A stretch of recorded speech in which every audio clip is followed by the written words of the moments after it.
शहर की चकाचौंध में हम अक्सर उन अंधेरों को भूल जाते हैं जिनसे हम भाग कर आए थे। गढ़वा, मेरा गांव। 10 साल पहले जब मैं यहाँ से भागा था तो लगा था कि यादें पीछे छूट जाएंगी, पर यादें साए की तरह होती हैं, रोशनी में साथ चलती हैं और अंधेरे में वजूद बन जाती हैं। आज फिर वही मिट्टी की सूंधी महक है, पर इसमें कुछ सड़न सी महसूस हो रही है, जैसे ये ज़मीन किसी पुरानी लाश को दबाए बैठी हो और अब वो ज़मीन फाड़ कर बाहर आना चाहती है। लोग कहते हैं वक्त हर ज़ख्म भर देता है, पर गढ़वा में वक्त ठहर गया है। यहाँ की हवाओं में आज भी वही सिसकियाँ हैं जो मैंने उस जीप का टायर कीचड़ में फंसता है और जोर की आवाज़ के साथ इंजन बंद हो जाता है। सन्नाटा इतना गहरा है कि राघव के दिल की धड़कन साफ सुनी जा सकती है। धत, अभी इसे भी यहीं रुकना था। शांत राघव, शांत। बस एक रात की बात है। कल सुबह कागजात पर दस्तखत होंगे, सरपंच को ज़मीन सौंपूंगा और फिर कभी पीछे मुड़कर नहीं देखूंगा। ये सन्नाटा, ये इतना भारी क्यों है? ऐसा लग रहा है जैसे हज़ारों आँखें झाड़ियों के पीछे से मुझे देख रही हैं। वो खिड़की से बाहर देखता है। वो पेड़, वो बरगद का पेड़ आज भी वैसा ही है। लाल धागे, फटे हुए कपड़े और वो पुरानी लोरी की गूंज।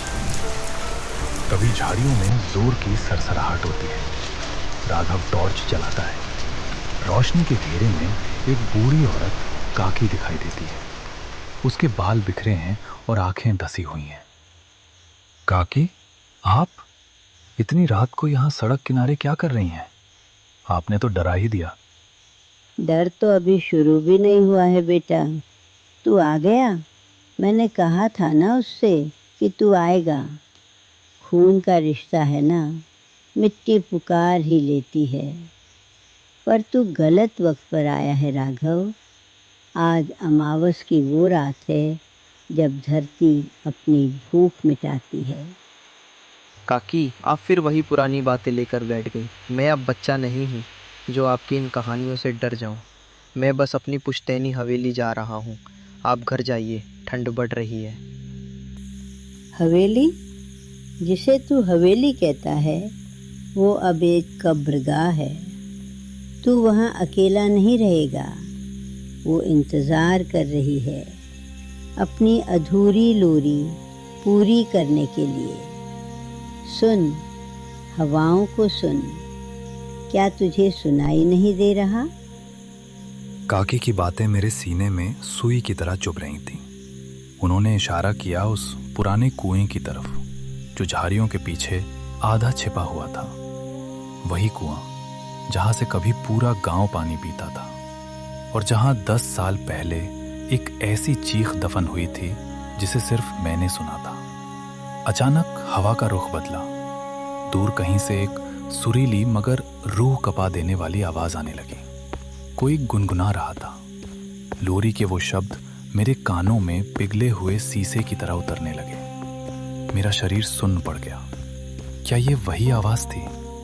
नहीं, वो तो मर चुकी थी।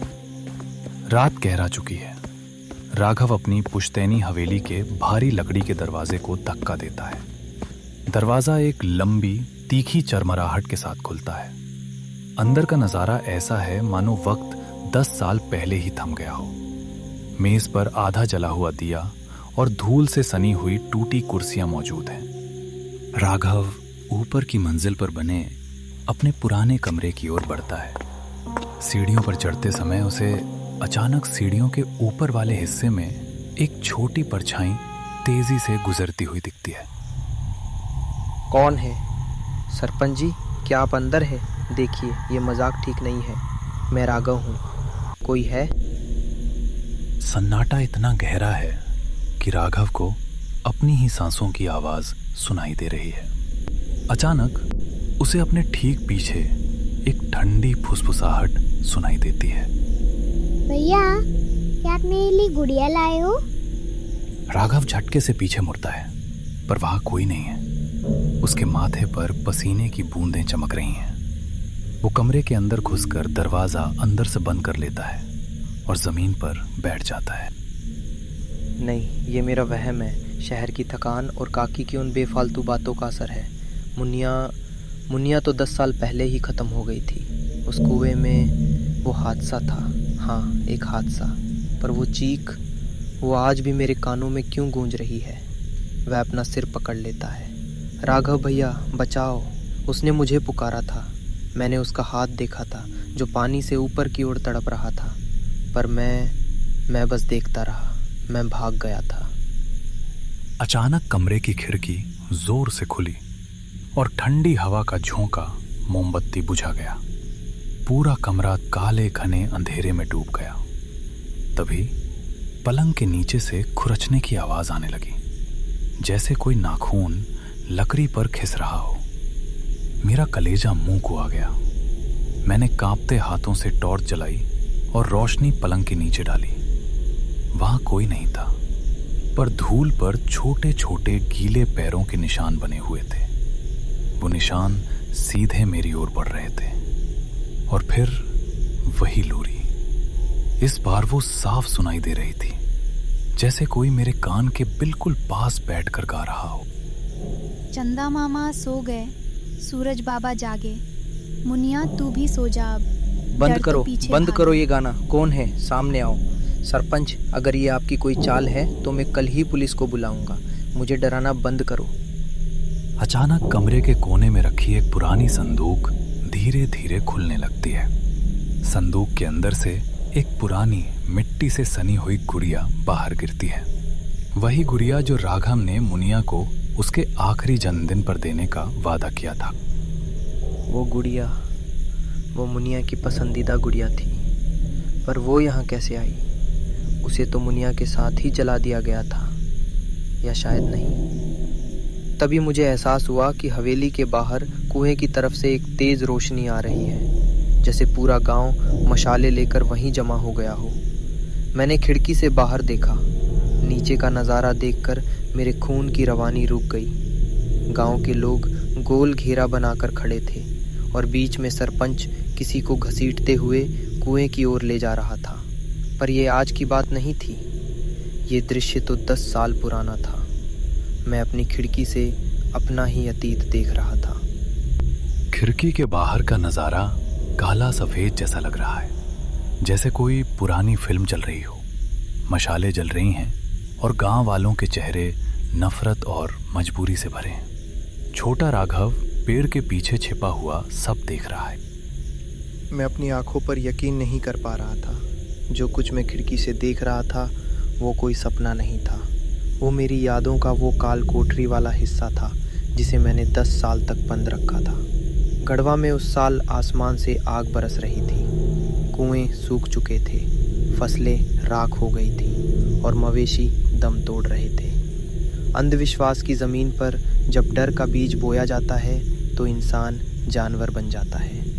सरपंच और उसके साथियों ने तय किया था कि धरती माता प्यासी है और उसे शांत करने के लिए सबसे मासूम लहू चाहिए। मुनिया, वो बेचारी अनाथ बच्ची जिसे पूरा गांव अपनी बेटी कहता था, उसे ही बलि का बकरा बनाया गया। राघव खिड़की के पास गिर जाता है। उसके कान फटने लगते हैं क्योंकि बाहर से चीखें सुनाई देने लगती हैं। सरपंच का चेहरा मशाल की रोशनी में शैतान जैसा लग रहा है। अगर आज इसे नहीं सौंपा तो कल हमारा एक भी बच्चा जिंदा नहीं बचेगा। ये सूखा नहीं है, ये ऊपर वाले का कहर है। मुनिया अनाथ है, इसका कोई नहीं है। इसे देने से किसी का घर नहीं उजड़ेगा। नहीं, मेरी बच्ची को छोड़ दो। ये मासूम है, इसने क्या बिगाड़ा है तुम्हारा? भगवान के लिए रुक जाओ सरपंच, ये पाप मत करो। काकी, मुझे डर लग रहा है। भैया कहाँ है? राघव भैया, बचाओ मुझे। नहीं, रुक जाओ, मैं आ रहा हूँ मुनिया। खुल जा, खुल जा। मैं उस दिन नहीं बचा पाया, पर आज मैं इसे रोकूंगा। सरपंच, तुम नीच हो। काकी, काकी बचाओ उसे। अतीत के उस दृश्य में सरपंच ने काकी को धक्का दिया और मुनिया को घसीटते हुए कुएं की मुंडेर तक ले गया। मुनिया की नजरें उस पेड़ की तरफ थीं जहां मैं, छोटा राघव, छिपा हुआ था। उसने मुझे देखा था। उसकी आंखों में उम्मीद थी। उसे लगा था कि उसका राघव भैया बाहर आएगा और उसका हाथ थाम लेगा। पर मैं डरपोक था। मैं अपनी जान बचाने के लिए वहीं दुबका रहा। सरपंच ने उसे उठाया और एक जोरदार झपाक की आवाज के साथ सब कुछ शांत हो गया। बारिश उसी रात शुरू हुई, पर वो पानी नहीं था, वो मुनिया के निर्दोष खून का बदला था जो आसमान रो रहा था। अचानक बाहर का वो दृश्य गायब हो जाता है, सन्नाटा छा जाता है। हवेली के गलियारे में फिर से वही लोरी गूंजती है, पर इस बार आवाज बहुत नजदीक है। काकी की आवाज, जो अब हवेली के अंदर से आ रही है। उस रात बारिश तो हुई राघव, पर गांव की प्यास नहीं बुझी। मुनिया नीचे कुएं में आज भी प्यासी है। उसे पानी नहीं चाहिए, उसे वो हाथ चाहिए जिसे उसने आखिरी बार पुकारा था। तूने उसे धोखा दिया राघव। तूने शहर जाकर अपनी ज़िंदगी बसा ली, पर वो तो आज भी उसी ठंडे अंधेरे में तेरा इंतज़ार कर रही है। मैं क्या करता काकी, मैं बच्चा था, वे लोग मुझे भी मार देते। डरपोक की मौत रोज़ होती है राघव, और आज वो रात आ गई है जब हिसाब बराबर होगा। देख, वो आ गई। कमरे का फर्श अचानक गीला होने लगा। दीवारों से पानी रिसने लगा, गंदा, काला और बदबूदार कुएं का पानी। संदूक से निकली वो गुड़िया अब खुद ब खुद हिल रही थी। उसकी कांच की आंखें लाल हो गई थीं। तभी फर्श के बीचों बीच एक दरार पड़ी और उसमें से सड़ी हुई उंगलियां बाहर निकली। राघव के पैरों के पास से एक ठंडी सरसराहट गुजरी। मुनिया की रूह, जिसका आधा चेहरा गल चुका था और जिसके बाल पानी से लथपथ थे, धीरे धीरे जमीन से ऊपर उठ रही थी। हवेली का कमरा अब किसी पुराने कुएं के अंदर जैसा लग रहा है। दीवारों से काई उगाई है और फर्श पर टखनों तक गंदा पानी भर चुका है। मुनिया की रूह धीरे धीरे राघव की ओर सरक रही है। उसके गीले बाल फर्श पर सांपों की तरह रेंग रहे हैं। मेरा गला सूख चुका था। कमरे की हवा इतनी भारी हो गई थी कि फेफड़ों में ऑक्सीजन की जगह मिट्टी और सड़ांध भर रही थी। सामने खड़ी वो आकृति, वो मेरी छोटी मुनिया नहीं थी। उसके चेहरे का मांस गलकर लटक रहा था और जहां कभी मासूम आंखें हुआ करती थी, वहां अब सिर्फ 2 गहरे काले गड्ढे थे जिनमें अनंत दुख और क्रोध भरा था। वो रूह जमीन पर नहीं चल रही थी, बल्कि पानी के ऊपर तैरती हुई मेरी ओर बढ़ रही थी। उसके हर कदम के साथ हवेली की दीवारें कांप रही थीं, जैसे ये पुरानी इमारत भी उसके बोझ से ढह जाना चाहती हो। मुनिया की रूह अचानक रुक जाती है। उसका सिर एक तरफ झुकता है और एक भयानक सूखी हंसी कमरे में गूंजती है। भैया, पानी बहुत ठंडा है, नीचे बहुत अंधेरा है। आप क्यों नहीं आए? आपने तो कहा था कि आप मुझे शहर ले जाओगे, मुझे लाल फ्रॉक दिलाओगे। मुनिया, मेरी छोटी बहन, मुझे माफ कर दे। मैं डर गया था। सरपंच और गांव वाले, वे सब पागल हो गए थे। अगर मैं बाहर आता तो वे मुझे भी उस कुएं में फेंक देते। मैं जीना चाहता था मुनिया। जीना? तुम जी रहे थे? तुम शहर में महलों में सो रहे थे और मैं उस कीचड़ में दम तोड़ रही थी। मछलियाँ मेरी आंखों को कुतर रही थी। राघव भैया, क्या तुम्हें कभी मेरी चीख सुनाई नहीं दी? क्या तुम्हें उस रात की बारिश में मेरा खून नहीं दिखा? अचानक हवेली के बाहर फिर से शोर सुनाई देने लगा। इस बार ये अतीत नहीं था, ये वर्तमान था। मैंने खिड़की से झांका। सरपंच, जिसके बाल अब सफेद हो चुके थे, और गांव के वही लोग जो उस रात वहां थे, आज फिर कुएं के चारों ओर खड़े थे। उनके हाथों में जलती हुई मशालें थीं, पर इस बार उनके चेहरों पर गुस्सा नहीं, बल्कि एक खौफनाक शांति थी। वे सब ऊपर मेरी खिड़की की तरफ देख रहे थे। उनकी आंखें भी मुनिया की तरह काली और खोखली थीं। मुझे समझ आया कि ये गांव जिंदा लोगों का नहीं, बल्कि चलते फिरते मुर्दों का है, जो अपनी गलती को छुपाने के लिए हर साल एक नया शिकार खोजते हैं। तभी कमरे का दरवाजा टूट कर गिरता है। सरपंच हाथ में कुल्हाड़ी लिए खड़ा है, पर उसके पीछे कोई शरीर नहीं, सिर्फ एक साया है। राघव बेटा, हिसाब पूरा करना पड़ता है। मुनिया को आज भी प्यास लगी है। 10 साल से ये गांव बंजर पड़ा है। तू भाग गया था, पर मिट्टी का कर्ज उतारने वापस आना ही पड़ा। मुनिया तुझे बुला रही है और हम उसे मना नहीं कर सकते। तुम सब राक्षस हो। तुमने एक बच्ची को मार दिया और अब मुझे मारना चाहते हो। काकी कहाँ है? वे पुलिस को बुलाएंगी। काकी तो उसी रात कुएं में कूद गई थी जिस रात मुनिया गई थी। जिसे तू देख रहा है वो तो सिर्फ मुनिया की तड़प का एक हिस्सा है। इस गांव में कोई जिंदा नहीं बचा राघव। हम सब सिर्फ यादें हैं जो इस कुएं के इर्द गिर्द कैद हैं। मेरे पैरों तले जमीन खिसक गई। काकी मर चुकी थी? तो फिर जिससे मैं कल से बात कर रहा था वो कौन थी? तभी मुनिया की रूह ने मेरा गला पकड़ लिया।